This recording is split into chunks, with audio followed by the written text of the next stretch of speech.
Hi, and welcome back to my vlog, Essays on the Constitution of the United States, Part 16, Agrippa 10, Part 1, the Massachusetts Gazette, Tuesday, January 1st, 1788, for the Massachusetts Gazette, to the people. Friends and brethren, it is a duty incumbent on every man who has had opportunities for inquiry to lay the result of his researches on any matter of public importance before the public eye.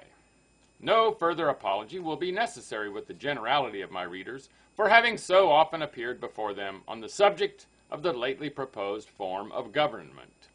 It has been treated with that freedom which is necessary for the investigation of truth, and with no greater freedom. On such a subject, extensive in its nature and important in its consequences, the examination has necessarily been long, and the topics treated of have been various. We have been obliged to take a cursory, but not inaccurate view of the circumstances of mankind under the different forms of government to support the different parts of our argument. Permit me now to bring into one view the principal propositions on which the reasoning depends.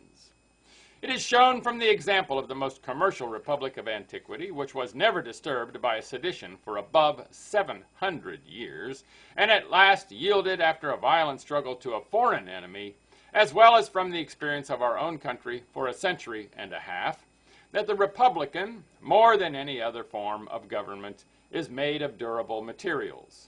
It is shown from a variety of proof that one consolidated government is inapplicable to a great extent of country, is unfriendly to the rights both of persons and property, which rights always adhere together, and that being contrary to the interest of the extreme of an empire, such a government can be supported only by power, and that commerce is the true bond of union for a free state. It is shown from a comparison of the different parts of the proposed plan that it is such a consolidated government. By Article 3, Section 2, Congress are empowered to appoint courts with authority to try civil causes of every kind, and even offenses against particular states. By the last clause of Article 1, Section 8, which defines their legislative powers, they are authorized to make laws for carrying into execution all the powers vested by this Constitution in the government of the United States or in any department or officer thereof. And by Article 6, the judges in every state are to be bound by the laws of Congress. It is therefore a complete consolidation of all the states into one, however diverse the parts of it may be. It is also shown that it will operate unequally in the different states, taking from some of them a greater share of wealth. That in this respect it will operate more to the inquiry of this Commonwealth than of any state in the Union, and that by reason of its inequality it is subversive to the principles of a free government, which requires every part to contribute an equal proportion.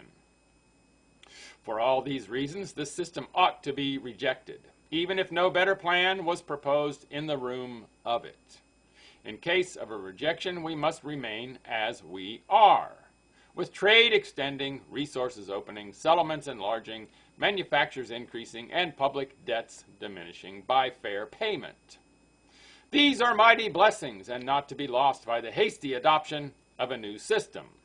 But great as these benefits are which we derive from our present system, it has been shown that they may be increased by giving Congress a limited power to regulate trade and assigning to them those branches of the impost on our foreign trade only which shall be equal to our proportion of their present annual demands.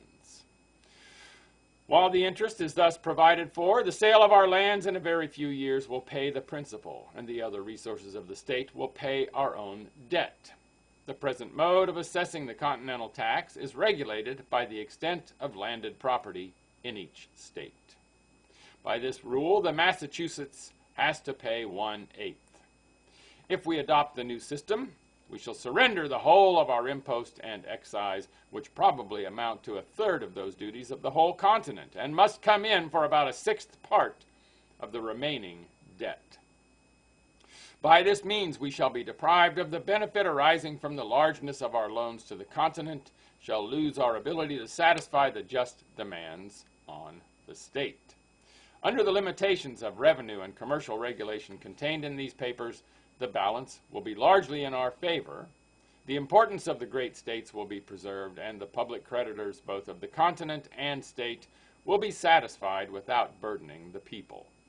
For a more concise view of my proposal, I have thrown it into the form of a resolve, supposed to be passed by the convention which is shortly to set in this town.